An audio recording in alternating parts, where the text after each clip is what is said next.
In the perpetually twilight city of Viridia, where buildings were stacked like crooked teeth and cobblestone streets snaked into an unknowable distance, lived a peculiar man named Silas.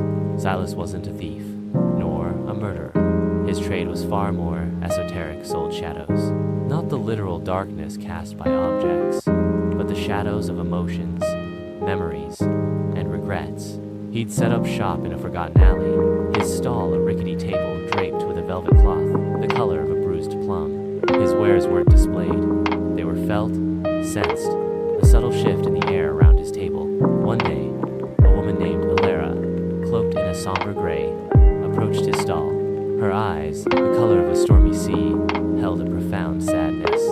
"I need to sell a shadow," she whispered, her voice raspy like dry leaves. Silas, a gaunt figure with eyes like polished obsidian, nodded silently, his gaze piercing yet somehow comforting. Alara described the shadow she wished to sell, the heavy weight of a lost love, a love that had withered and died, leaving behind a hollow ache in her heart. Silas listened patiently, his fingers tracing invisible patterns on the velvet cloth. He then offered her a small, intricately carved wooden box. Inside, nestled on faded velvet, was a single, iridescent feather. "This," Silas said, his voice a low rumble, "will carry your shadow away. But be warned, once released, it cannot be retrieved." Ilara hesitated, a flicker of doubt crossing her face. The feather seemed too insignificant to contain such immense sorrow. Yet, there was a strange pull, an almost irresistible urge to be free from the burden she carried. With trembling hands, she took the box and placed it carefully in her satchel. In exchange, she offered Silas a single, perfectly formed tear that shimmered with an ethereal light, a tear that held the essence of her pain.